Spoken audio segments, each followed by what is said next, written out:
안녕하십니까. 공병호TV의 공병호입니다. 2019년 12월 1일 일요일 방송입니다. 문재인 대통령 종북 좌파에 둘러싸여 있다는 얘기가 있는 것 같다. 9월 한 모임에서 해리 해리스 미국 대사의 발언입니다. 미국이란 나라가 어떤 나라입니까? 미국 대사란 자리가 어떤 자리입니까? 그냥 아니면 말고라는 그런 발언을 할 그런 자리이자 인물은 아닙니다. 항상 최고급 정보를 입수할 수 있는 자리에 있는 사람이 나온 이야기란 점에 주목할 필요가 있습니다. 첫 번째 질문은 해리스 대사의 발언입니다.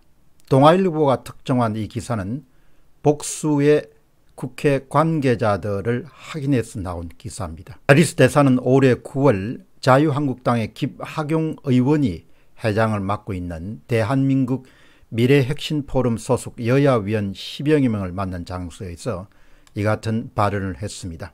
당시 해리스 대사의 언급에 여당의 한 위원이 그런 얘기는 하지 말자라고 그렇게 대화 주제를 바꾸었다고 그렇게 전해집니다. 주한 미국 대사가 여야 국회의원을 만난 장소에서 대통령 주변 인물의 이념적 편향성에 대한 지적을 한 것은 상당히 이례적입니다. 해당 논란에 대해서 주한 미국 대사관 대변인은 이렇게 언급했습니다. 우리는 비공개로 진행된 외교 관련 면담에 대해서는 코멘트하지 않는 것을 원칙으로 한다. 면담 전에 합의된 대화가 비공개라는 원칙을 준수하고자 한다. 이렇게 원론적인 답변을 했습니다. 해리 해리스 대사의 진심입니다. 진심이 뭘까? 그는 더 직설적으로 이야기하고 싶었을 것입니다.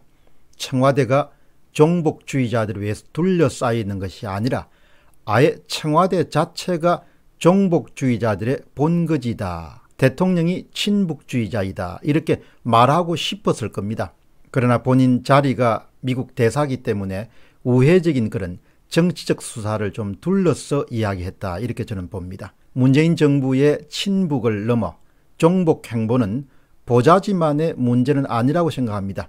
문재인 대통령 스스로가 그 길이 옳다고 생각하거나 말할 수 없는 이유 때문에 친북 및 종북 행보를 하지 않을 수 없다고 저는 생각을 합니다. 이번 발언이 심각한 것은 미국 대사는 단순한 대사가 아니고 미국 정부를 대표하는 작은 나라입니다.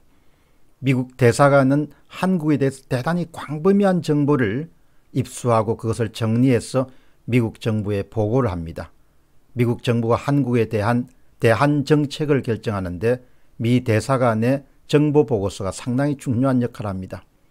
해리스 대사의 발언은 미국 정부가 문재인 정부와 문재인 대통령을 어떻게 바라보고 있는가를 드러낸 그런 발언이라고 봅니다. 그리고 문재인의 청와대와 문재인 대통령의 사람을 정확히 어떻게 이해하고 있는가, 겉으로 드러나지 않는 내심 어떻게 이해하고 있는가를 살며시 드러낸 그런 발언이 바로 이번 해리스 대사의 발언입니다. 미국은 현재 한국 상황을 정확히 파악하고 있습니다. 친북 및 종북 성향의 한국 정부와 한미 동맹관계를 지속해야 함을 미국 정부는 익히 잘 알고 있습니다. 동북아시아 특히 중국 문제 전문가인 미국의 고든 창 변호사는 올해 10월 3일 날 한미 보수연합대에 참가하기 위해서 한국을 방문했습니다. 그런 과거에 문재인 대통령이 북한의 간첩이다 이렇게 칭해서 화제가 되고 논란이 되었던 인물입니다. 그는 방한에서 가진 한 인터뷰에서 자신의 입장을 한 번 더 분명히 밝혔습니다.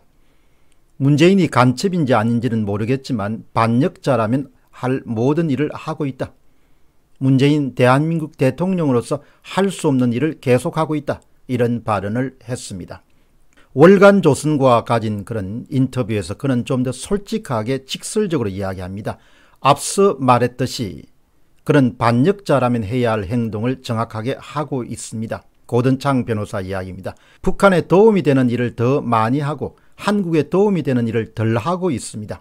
한국이 북한의 공격을 막아내는 역량을 줄이고 있습니다. 이는 반역자가 할 일입니다. 저는 그의 머릿속에 무엇이 있고 어디에 충성하는지 모르겠습니다. 그런 대한민국 대통령으로서는 할 수 없는 일들을 계속하고 있습니다. 미국의 고든창 변호사의 인터뷰 내용입니다. 최근입니다. 10월 3일입니다. 해리 해리스 대사의 발언의 의미를 살펴보겠습니다. 미국이 지금 문재인 정부에 대해서 어떤 시각을 갖고 있는지를 확실히 보여주는 발언입니다.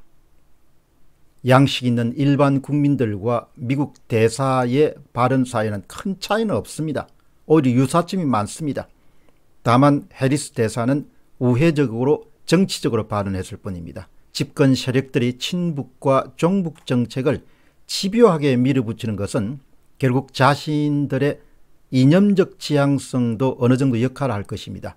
그러나 더 큰 요인이 있을 것이다. 저는 그렇게 보고 있습니다. 더 큰 요인이란 것이 무엇이냐?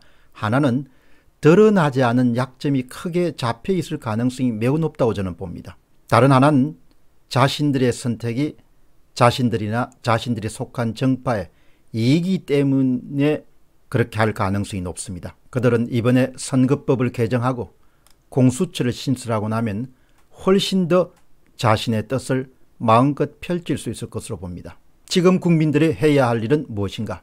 국민들은 지금 한국 상황이 상당히 위중하다는 사실을 분명히 알고 있어야 됩니다. 그래도 설마 그런 일까지 할 수 있겠는가라는 의문문이 현실이 될 가능성이 높다는 점을 인식하는 것이 우선 필요합니다. 정신을 차리고 나라가 그들이 뜻하는 길로 달려가는 것을 막아야 할 개인적 책임감과 위기감을 강하게 느끼고 행동해야 될 것입니다. 바로 그 이유 때문에 광화문 집회에 참가해서 광화문 집회 실상을 보도하는 이유입니다. 공병호 TV의 공병호였습니다. 감사합니다.